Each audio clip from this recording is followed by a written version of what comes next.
Good morning, friends. Greetings and welcome to The Bright Side, your nutritional program dedicated to the understanding of the vast world of nutrition and nutritional supplementation. I'm your host, Pharmacist Ben, nutritional pharmacist from Boulder, Colorado. I use nutritional supplements in my practice where other healthcare practitioners use toxic pharmaceutical drugs and sometimes deadly medical procedures. If you suspect that there are natural nutritional roads to your vitality and health and well-being and to addressing your health challenges, whatever they may be, but you don't know where to begin, you have come to the right place. As you listen to The Bright Side every day, you are more and more in control of your body, you are more and more knowledgeable, and you know you can overcome any health issue. That's why we're here every day on The Bright Side, helping clear up the sometimes confusing world of nutrition and nutritional supplementation. Over the last 29 years of practicing pharmacy, I've seen drug-free recoveries from diabetes, hypertension, obesity, skin diseases like psoriasis, eczema, rosacea, digestive ailments, autoimmune issues of all kinds. Recoveries that by the standards of modern medicine can only be called a miracle, but what is in the world of the body, what is in the world of biology, standard operating procedure. Because the human biological system is a healing system, it's a regenerating system, it is designed divinely to heal and renew itself on a moment-to-moment basis. And while some folks may call that healing, renewing, regenerating system a miracle, it really is just the way the body works. If you have questions about health or nutrition or prescription drugs or the longevity products or skin health or ingredients or formulations or something you may have heard about or read about, we want to help clear up confusion on The Bright Side. 844-236-6010 is our number. 844-236-6010 is our number. If you have questions about the longevity business or comments or success story, which we especially love hearing, 844-236-6010 is our number on The Bright Side today and every day. And if you want to purchase any of the longevity products you hear recommended or advertised in the program, please call the Brightside Ben phone team at 866-735-2470 or head over to brightsideben.com, pharmacistben.com, or criticalhealthnews.com. Those are our blogs. We update regularly with blog posts as well as news stories. You can also go to benfuchsarchives.com. All our programs are archived at benfuchsarchives.com and also brightsideben.com. And if you're interested in purchasing any of our Truth Treatment products, including our 5% retinol gel, head over to truthtreatments.com. That's truthtreatments.com. Okay, we're talking hyperpigmentation of the skin, melasma, skin oiliness, hypertension, inability to heal, inhibition of or suppression of the healing process, degeneration, inflammation, immune diseases, which is basically all chronic degenerative diseases. They're all immune and inflammatory health challenges at their core. All of these issues have one single thread that runs behind them all. They have one thing in common. They're all manifestations of a long-term stress response. The stress response is wonderful. Praise God, we've got a stress response that's housed largely in the adrenal glands, but it's only supposed to kick in once in a while. And once it kicks in, it's only supposed to kick in for a very short period of time. So when we talk about stress as being the cause, we talk about stress as being behind hyperpigmentation and skin oiliness and high blood pressure, etc. We're talking about long-term, chronic, drip, low levels of stress that never ends. For some of us, it just goes on and on and on and on, pretty much for our whole lives, except when we're sleeping. And you know what? Sometimes we don't even sleep. If you have a problem with insomnia, rest assured you got the chronic, long-term, drip, slow, low-level stress. This is what insomnia is about. I get all kinds of letters from people who can't sleep. Sure, melatonin will help you sleep, lithium, GABA, even niacin. There's lots of things you can use, magnesium. There's lots of things you can use to kind of calm the body down. But as long as you have this stress response that's kicking in, the body isn't going to let you sleep. You know what? We may be stupid. Human beings may be dumb. You and I may be dumb, but the body is not. If the body perceives that its life is at stake, and this is what the stress response really is about, it's a survival response. If the body perceives that there's this survival threat, it's not going to let you fall asleep. It's not going to let you make a baby. It's not going to let your blood pressure go down. It's not going to let your digestive system work. It's not going to let you heal. It's not going to let you build. You see what I'm saying here, you guys? Behind it all is a body in distress. Behind every one of our health challenges, you will find the chemistry of survival. And this stress response, this survival response, is controlled or mediated by hormones, meaning we have a stressor, and that stressor can be physical, it can be blood sugar stressors, it could be toxicity that's coming in through the digestive system, it could be problems with respiration, lack of oxygenation, or it could be psychological. It could be a credit card bill. It could be a problem with your kids or your wife or your relationship. It could be the news. It could be something that you hear about on that freaks you out, that you hear about on CNN. Whatever. You get a stressor that comes into your life, and specific hormones, stress hormones, are secreted from the adrenal glands, and the stress response is initiated. The response begins. So stress leads to hormone secretion, then the stress response, be it hyperpigmentation, hypertension, oily skin, or whatever. In other words, once stress hormones are released into the body will respond in multiple ways.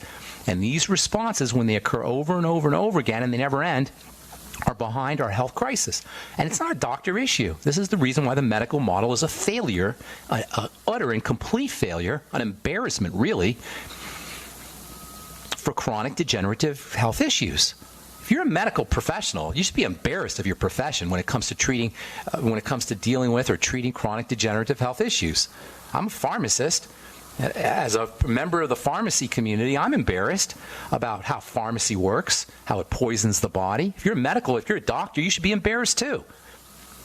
It's a disgrace, really, to take money and to position ourselves as healthcare professionals, and we have this epidemic of chronic degenerative disease, but no matter, because it's all something that we as individuals can take care of ourselves. So the stress response that follows the hormone secretion, that follows the stress, can be high blood pressure, oily skin, melasma, dark spots, a suppression of the digestive movement leading to constipation, sometimes a loosening of the lower bowel that leads to diarrhea or loose stools, suppression of immunity, suppression of the protective response. All of these follow stress hormone secretion. There's 4 major stress hormones. You got adrenaline. That's for immediate action. That's for super duper emergencies, quick action. And then for longer term action, cortisol. And then estrogen for an inflammatory response. The inflammatory response also is part of stress. And then you got the 4th hormone, the one that nobody talks about, the one that we've been talking about here on the bright side. It's called aldosterone, poorly recognized as it is. That's our mineral control hormone. It controls blood pressure, and it's the one where the so-called ACE inhibitor drugs work. Cozar, losartan, Zestril, Prinavil. I remember when I was practicing retail pharmacy, there was a drug called Vasotec. It was a revolutionary high blood pressure drug. Came out, I believe, in the late 1980s, early 1990s. Since then, all these other ones have come out. These are ACE inhibitor drugs. I'm not going to tell you what ACE stands for. It's all complicated. Well, angiotensin converting enzyme. That's what ACE stands for. But it doesn't matter. The way it works is by suppressing aldosterone, because aldosterone is a high blood pressure hormone. It increases blood pressure. So by suppressing it, you lower blood pressure. This is how the medical model works. This is how the pharmacy model works. Let's shut down enzymes. Let's shut down chemistry. Let's poison the body, and then the blood pressure will drop. Okay, that makes sense. I'll poison my heart, and then my blood pressure will drop. I'll poison my aldosterone stress hormone system, and then my blood pressure will drop. Brilliant. Brilliant strategy. Anyway, aldosterone goes up in response to stress. Salts and electrolytes come out of cells and into the blood. Water always follows salt. Remember this. Water follows minerals. Minerals suck up water. If you've ever taken the Beyond Tangy Tangerine and you've ended up with loose stools or cramping, that's because of this property, this effect. The minerals and the electrolytes in the Beyond Tangy Tangerine, there's so many of them. It's so dense with these minerals and electrolytes. If you do too much all at once, because water follows minerals, the minerals will not get absorbed if you have too much or you're not absorbing properly. Water follows those minerals, and you end up with loose stools or sometimes cramping. Water always follows minerals. In the case of the blood, aldosterone releases minerals into the blood. Water follows minerals. The blood volume expands. There's more fluid in the blood, and the pressure goes up. But there's a problem. After that, you lose your minerals, and that's a big problem. We'll talk about that when we come back from our break. I'm Pharmacist Ben. You're listening to The Bright Side on the Genesis Communication Network.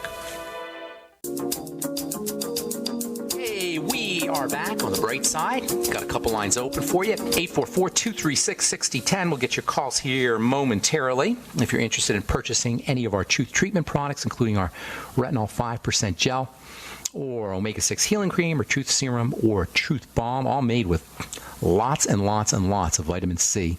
Fat-soluble premium vitamin C. Not the cheapo kind that you get at the drugstore, not the cheapo kind that you get at the salon or the doctor's office, but the good stuff. The lipophilic premium vitamin C, and this is why you only use tiny little bits of the Truth products. It lasts 3 or 4 months per jar. You can find out all about it at truthtreatments.com. truthtreatments.com. If you want to purchase any of the longevity products, the ones I take, the ones I recommend, the ones I've taken and recommended now for 18 years, you can head over to brightsideben.com or criticalhealthnews.com, or also pharmacistben.com. Order products right off the website, and also sign up to join the Brightside Ben team right off the website. Okay, 844-236-6010 is our number. We've got 4 major stress hormones. Cortisol, which we talk about all the time. That's a kind of long-term stress hormone, relatively long-term. None of the stress hormones are supposed to be secreted for too long a period, but over the course of hours, perhaps, cortisol helps manage the stress response. Adrenaline is for instant response to stress. You ever see those movies or the stereotype of the little old lady lifting up the car because a baby is underneath, or these great feats of strength that are performed by people when there's an emergency? They're usually operating under the control of the hormone adrenaline. Everybody's heard of adrenaline.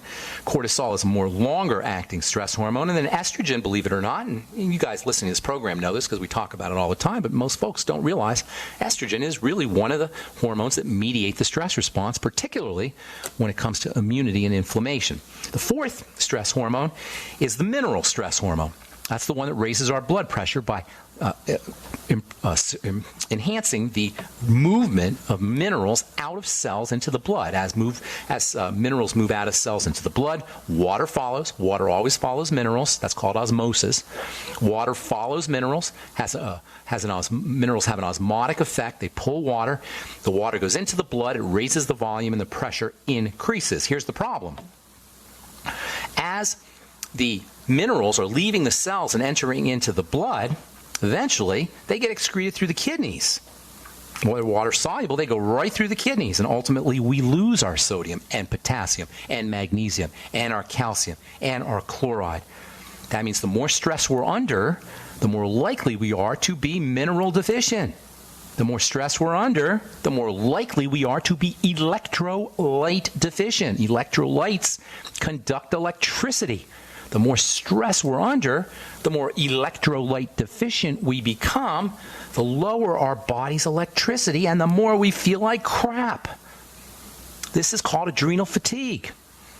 And it's the result of a long-term stress response that leads to mineral depletion from cells and mineral depletion from the body. That's why the more stress we're dealing with and the higher our blood pressure, the more important and helpful it becomes to make sure you're getting your electrolytes via veggies, fruits, and other living foods, including nutritional yeast, which is a wonderful, amazing nutritional food, living food. You know, when nutritional yeast and brewer's yeast, they're alive. You're actually eating yeast cells, and those yeast cells are loaded with minerals, loaded with selenium, loaded with magnesium, loaded with B vitamins, loaded with electrical nutrients. Put a little yeast on your salads. Put a little yeast in your smoothies. And don't worry if somebody told you have yeast infection or candida. It's a completely different yeast. It's not the same thing. Eggs and sprouts and veggies, these are all wonderful ways to replace electrolytes. And if you're dealing with adrenal fatigue issues, it's a must. It's not optional. Get a Vitamix, get a NutriBullet, make fresh celery juice. Throw in a couple of beets or a couple pieces of beet, and you'll get some flavor in there. Celery tastes great anyway. And always mix salt in. Celtic sea salt, that is, with your celery juice, with your vegetable juice. The combination of the electrolytes and the salt and the water and the vortex, the spinning vortex of your blender, will generate an electrical charge. You'll be drinking electrical energy. One of my all-time favorite living foods is oysters, raw oysters, which are great sources of electrolytes, especially potassium and sodium, as well as magnesium. The more stress you're under, the more adrenal issues you have, The higher your blood pressure, especially if it's high blood pressure, a combination of high blood pressure and oily skin and high blood pressure and melasma and dark spots, you can rest assured you got an adrenal problem. That means the more important it is to make sure you're drinking electrolytes, getting your electrolytes. Of course, your electrolyte BTT, your electrolyte rich beyond tangy tangerine, can be super duper important and helpful, as can just drinking plain old salt water, just drinking Celtic sea salt or Himalayan salt. How do you like that? The higher your aldosterone is and the longer your blood pressure is elevated, the more likely you are to be salt deficient. And of course, our brilliant medical model says, well, that's when you don't want to drink salt, or that's when you want to stay away from salt. Now, I'm not talking here about Morton salt. I'm talking about Celtic sea salt or Himalayan salt. Morton's or any table salt will give you sodium and chloride, but the main salts in the body are the potassium, the magnesium, and the calcium, in addition to the sodium chloride. So the higher your blood pressure, or the longer your blood pressure is elevated, the more likely you are to be salt deficient, especially if you have other symptoms of excess adrenal activity, including melasma and dark spots. The more important it is to drink salt water. And you know how you can tell if you should be drinking salt water? If you feel better after you drink it. All right? If you feel better after you do a little bit of Celtic sea salt water, you know you needed that salt, regardless of what your doctor told you. And by the way, intelligent researchers now understand that it's time to end this silliness about low salt. If your doctor is still on this low salt kick, then you might want to tell him to do a little bit of research. You might want to tell him to become a researcher or a student of biochemistry. Fact of the matter is, aldosterone and elevated blood pressure elevated aldosterone and elevated blood pressure typically lead to salt deficiency, which means you want salt, not low salt. You want to make sure you're having salt: potassium, magnesium, calcium, sodium, and chloride. In the skin, sweat glands and oil glands are also activated by the stress hormone aldosterone. We've talked about oily skin and that's associated with acne, or just oily skin in general, as a sign that the body is in distress, as a manifestation of the stress response. And we've talked about oily skin as it is a result of elevated cortisol, but also elevated aldosterone will lead to oily skin. You actually have little aldosterone-sensitive oil glands. Oil glands and sweat glands, for that matter, are both responsive to aldosterone, and blocking aldosterone with drugs is actually a dermatology strategy for treating acne. There's a drug called spironolactone, some of you may have heard of.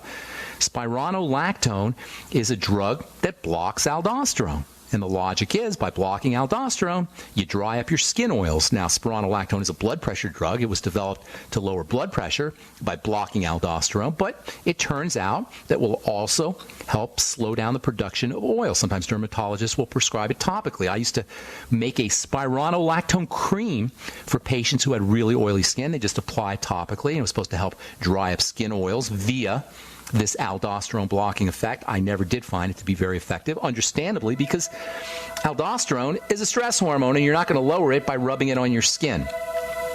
So how do you make sure your aldosterone and your adrenal glands are all operating correctly, everything's firing on all cylinders? How do we support aldosterone so it's not being secreted in excess? How do you stabilize it? How do we protect and nourish the adrenal glands to prevent burnout and adrenal fatigue? Well, there's lots of ways. Nutritional supplementation is great. Dietary strategy is great. And there's a really cool strategy you could use. I'll tell you what that is here when we come back from our break. Okay, we are back on the bright side. I'm Pharmacist Ben. 844-236-6010 is our number. If you're on hold, hang on. We'll get to you in just a moment. And we do have lines open for you if you have questions about health or nutrition or prescription drugs or skin health, skincare products, ingredients, the longevity products, or if you have a success story or you'd like to contribute to the conversation. 844-236-6010 is our number. We'll get to our calls here momentarily. So how do you make sure your aldosterone and your adrenal glands and your stress system is operating correctly? Well, there's lots of ways, and we're going to talk about a bunch of nutritional strategies. But one of my all-time favorite ways to stabilize the body, to relax the body, to protect the adrenal glands, and to make sure your aldosterone system is running pristinely and operating correctly is to go out and get some sun. Lay out in the sun. Vitamin D, which is stimulated by solar rays, Vitamin D hits the skin, hits cholesterol in the skin for that matter, and turns it into vitamin D. Vitamin D lowers aldosterone levels. Vitamin D is ridiculously important. There's so many ways vitamin D is important for health, for immune health, for digestive health, for relaxation reasons. Vitamin D, as it turns out, also lowers aldosterone levels. That means lower blood pressure. Vitamin D will lower your blood pressure. The sun is your best antihypertensive. When was the last time you got a prescription for the sun? Oh, never, because you don't pay for it. It's free. Nobody can bill you for the sun yet. You haven't figured out how to do that. I'm sure one of these days that'll happen. But for now, you can lower your blood pressure for free and improve digestive health and improve immune health and improve mood. All of these things are associated with vitamin D. Vitamin D, by the way, is well known as a anti-multiple sclerosis substance. Speaking of multiple sclerosis, turns out melatonin is also important for helping reduce multiple sclerosis flare-ups. This is an article that I got here off of from the Mauricio Fares and Jorge Carrele Institute of Neurological Research in Argentina. Seasonal flare-ups in patients with multiple sclerosis are caused by plummeting levels of melatonin. Making sure you're getting enough melatonin. Melatonin is also super relaxing. Anyway, vitamin D, antihypertensive via the sun, another reason to get out in the sun. Doctors will tell you to stay out of the sun. If you have hypertension, you avoid the sun, you're increasing the likelihood that you're going to be put on an ACE inhibitor or an antihypertensive of some kind.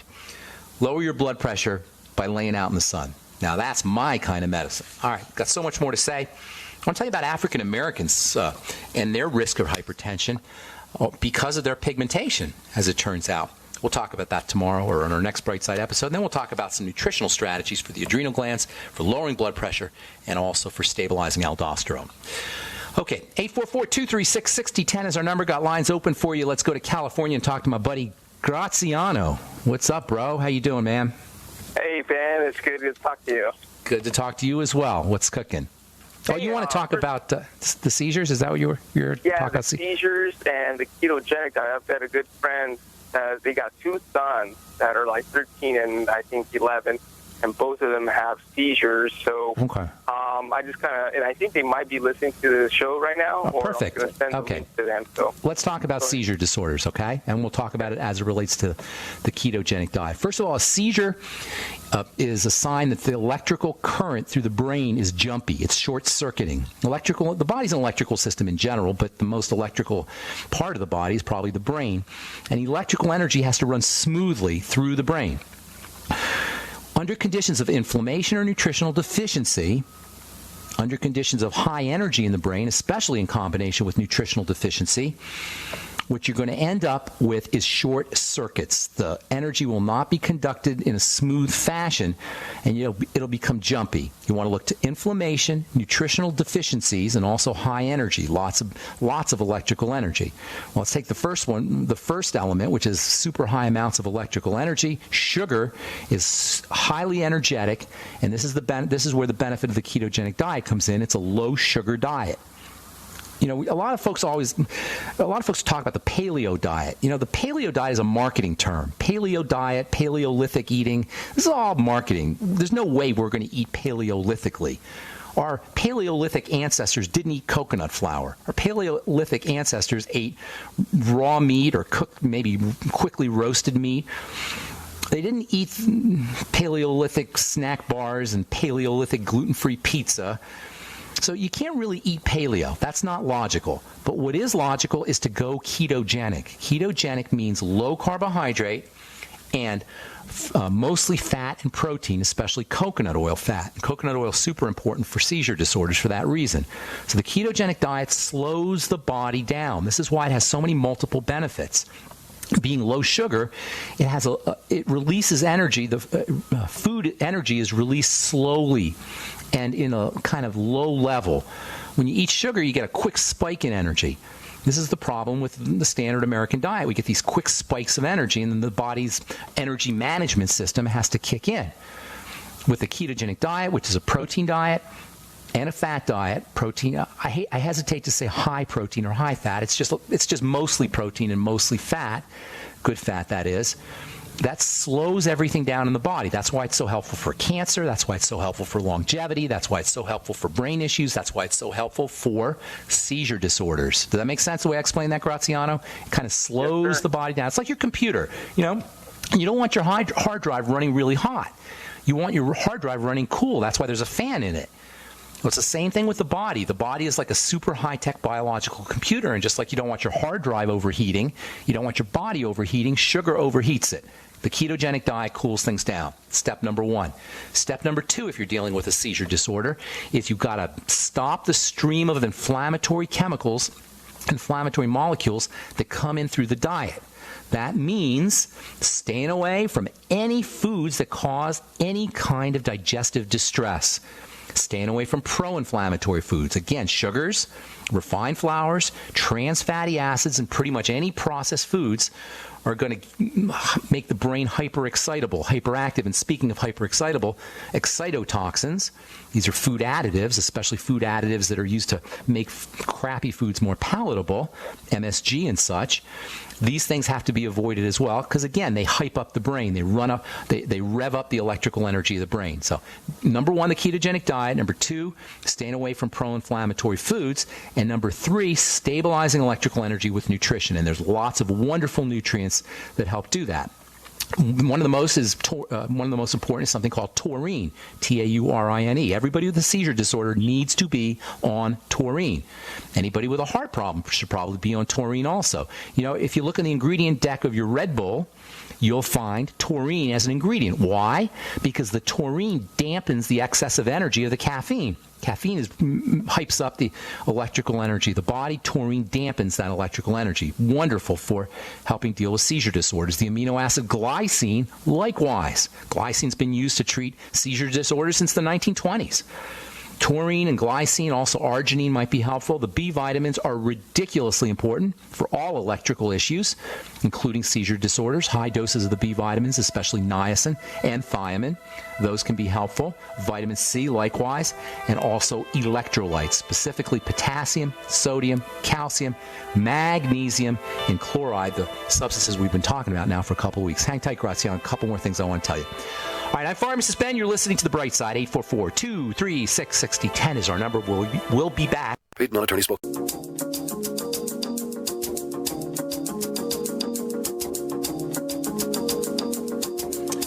Okay, we are back on The Bright Side. Got lines open at 844-236-6010. Graziano in California. You there, my man?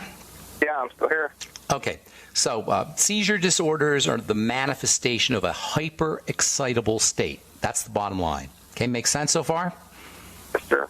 Okay, it's compounded by inflammation, nutritional deficiency, perhaps low levels of oxygen, and certainly sugar is a big problem.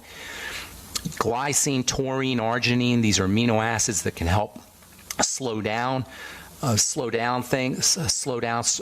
electrical energy, taurine especially, also glycine. Arginine, not so much, but arginine also has important brain health benefits. The B vitamins, vitamin C, all of your electrolytes, and then, of course, the ketogenic diet, and also caloric restriction in general, just eating less food, just fasting. Fasting is a great anti-seizure strategy, at least caloric restriction. And when I say caloric restriction, I'm not talking about food restriction. I'm talking about calorie restriction. So eating high nutritional density foods, low calorie, high nutrition. I call that the CRAN diet or the CRON diet, calorie restriction, optimum nutrition. And of course, the Beyond Tangy Tangerine is a great way to do that. Bone soup, sprouts, living foods, eggs, nutrient-dense foods, so you don't have to have as much calories. Calories represent heat and energy, and especially foods that are high calorie, low nutrition, those are the worst. Oxygenation, deep breathing techniques can help, again, for the same reason, to relax that hyperexcitable state. And then there's some miscellaneous relaxing nutrients. GABA is one, so is lithium, maybe 500 milligrams of GABA a day. Taking GABA before you go to bed. Lithium is another relaxing nutrient. Melatonin, that can help relax you, although I don't know necessarily if I would use melatonin for a child. but melatonin still has relaxing effects. Niacin, very important B vitamin for the brain. And then, of course, essential fatty acids, particularly omega-3 fatty acids that come from fish and also from flax. Is that helpful, Graziano? Got lots of good information there, my man. Yeah, Does that make that's sense? good. And how then you calm the body down. Yes. And then one other thing, a good story I've been wanting to call and let you know. I started listening. My daughter has celiac, so I started listening to you back in October 2011. And 2011? That I had 2011. Wow. And I had gone to the Children's Hospital down in San Diego, and they were, those medical priests were just going crazy, and they wanted to give her biopsy. She was 2 years old. She was 3? My daughter, she was what? Excuse me. She was 3, you said? Yeah, she was 3. They're like, we think it's celiac, blah, blah, blah. We're going to give her a biopsy to find. I'm like, you know what? You're crazy. So I took my daughter with my wife. We took off. By dumb luck, as Joel Wallach talks about, I came across InfoWars. The last 5 minutes of the show, you were on there. And within 30 seconds, you opened your mouth and said, the body can heal itself and overcome things like celiac. I'm like, what the heck? So I, jumped out of my seat in the office. This is crazy. Either this guy's lying or he's on something that nobody knows. So I started listening to your show, Brightside Ben, instantly bought the BTT, instantly applied everything you talked about to my entire family. Within a sip of the BTT, my daughter's celiac went away. Wow, that's awesome, and she doesn't have it anymore. I mean, we give her BTT. I started the Healthy Start Pack. I did the food diet, and all our friends are like, wow, you guys are really healthy. What is that you guys do? Hey, man, I listen to Brightside Ben, go to this site. I apply everything he learns, blah, blah, blah. I do the Healthy Start Pack. I got the CEO Pack. I started pushing longevity products, and then they're like, yeah, that's cool. We'll keep eating unhealthy, and because we love being sick. You gotta apply. I know what you're talking about. Wow, that's some good news, though. I appreciate you sharing that, Graziano. Thanks so much for calling, my man. I appreciate everything you do. So keep up the good work, man. Thank you, bro. Be good. Have a good weekend, man. We'll talk again soon. Okay. Wow, that's kind of cool. All right, Dustin in Ohio. Welcome to the Bright Side. What's up, bro? No, not much. A friend of mine told me about you, and I figured I'd take a listen and give you a call. First day? All right, first day you're listening? Yes. Oh, wow. Okay, good. I'm glad you called. What's up, man? Starting last November, I had a fever. Ran it for a month and a half. It went away for a while. You had a fever for a month and a half? Yes, it ran at about 103. Wow, for a month and a half? Yeah. How old are you, Dustin? I am 35. I was 34 last November. So what else is going on? You have to have something else going on. It's not just a fever. Yeah. Well, it went away till about June of 2015, and it came back for, on and off for about a month and a half again. It went away for the month of July, came back in August, every other week, and then now for the last month and 1 week, I've steadily been running low-grade fevers. Now, when you say low-grade, you're saying low-grade, but 103 is not a low-grade. Well, yeah, the 103 was in November, but more recently, it stayed low-grade. I haven't gone over 100.9. Okay, that's low-grade. And yes. Okay, so here's what you're going to need to do. First of all, and you should start doing this right away. When you run a low-grade fever, you're running hot. You're burning through nutrients. Your body, your metabolism's revved up. And that means you're burning through your electrical nutrients, your water-soluble nutrients, etc. So what you need to be doing is, number one, you need to be drinking water, all right, lots of it. But not just drinking water, you got to make sure you're getting your water-soluble nutrients with your water. Get on the Beyond Tangy Tangerine, and I would be doing it I'd be doing it today. Especially if you've had this condition going on for as long as you say you've had it, you are very likely running into nutritional deficiencies, and that's going to exacerbate your symptomology. Aside from the cause of whatever the cause is, above and beyond that, you're going to have secondary nutritional deficiencies. Does that make sense? You're running into secondary nutritional deficiencies that are going to make matters worse, and you could end up in this vicious downward spiral. You need the B vitamins, vitamin C, and your electrolytes today. Now, you're going to have to order the BTT if you're not on it already, but what you can do is go to your grocery store and go get some veggies and start making veggie juices. And those will get you some electrolytes, which you probably need right away. And I'd probably be using some vitamin C right away, too. So until you get your BTT, you might want to go to the health food store or wherever you get your nutrients and go get some vitamin C. That's just to stem the tide of nutrient loss that's following the fever. But let's get to the fever. That's kind of concerning. There's a lot of reasons why you can run into these, they call them FUOs, fever of unknown origin. Did they tell you that, FUOs? They didn't. I figured all that out on my own. Okay, well, good for you. The doctors haven't been able to tell me anything. Okay, well, here's the main reasons. You can have an infection somewhere, a bacterial infection, all right? We've ruled that out. Okay, now, how did you rule that out? Just a blood test? Yeah, I've had multiple blood tests. Okay, so I'm still, we'll rule that out for now, but I don't know necessarily that I would if we really want to get to the bottom of things. But just in the interest of time, we'll rule out infection. God forbid it could be a malignancy of some kind. It could be a cancer of some kind, but you would have other symptoms, and you don't have any of those, I assume. Do you have anything else going on with your digestive system or blood pressure, or you're dizzy when you wake up in the morning, or blood sugar, or weight gain issues, any weight loss issues? You got to find those. It started. I lost probably 20 to 25 pounds starting in June 2014, and because I weighed 145 to 135 pounds. That was my average range. How tall are you? 5'4". Okay, so you're 5'4", 125 now? 5'4", 120 now. Okay, is it 120 lean and mean or 120 skinny? Got muscle on you? Are you working out? Yeah. Doing any? No, I'm not working out, but I'm still toned. Okay, you're still toned. Okay, so we'll rule out any issues for the dramatic weight loss as long as you're still muscular and toned. It could also be some kind of a blood vessel disease. Sometimes that can do it, and it can also be some kind of you said there's no bacterial issue or viral issue, although I'm not convinced. Those usually are the causes. What other symptoms do you have? That's the key.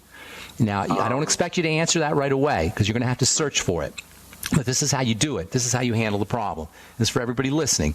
When you have some kind of mysterious issue, you have to put together a picture of symptomology. And I always give this, I love this analogy. It's like you sound young, and you're only 35. You probably don't know who Bob Ross is. He was a painter who used to be on television, and he would show you how easy it is. I used to watch him when I was a kid. Then you know who I'm talking about, right? He put a little dot in the middle of the painting, and you couldn't tell what it was. But then he put a line, and all of a sudden you had a river.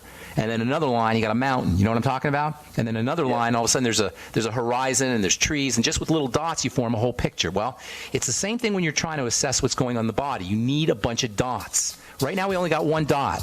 You know what I'm saying? We only have the fever dot. We need to find multiple dots so that we can form a picture of what's happening in your body. The dots represent symptoms. So you got some homework to do, and I'm glad to help you with this when you get some data. You got to collect a bunch of dots, and that means maybe digestive issues, or maybe you're tired when you wake up in the morning, or maybe you're craving sugar or salt, or maybe, like I say, you feel dizzy or woozy when you get up, or when you go into a standing position from a sitting position, etc. You got to look for other symptoms. Right now we only have one dot in the middle of our canvas, and there's no picture that we can get. So if you want to do some homework, collect some dots, and then we'll connect the dots for you, and we'll get a picture, and we'll tell you what to do. You can either call us in the program, or you can send an email to ben@ksco.com. Thanks, Dustin. Appreciate your call. That's all the time we have for today. I'm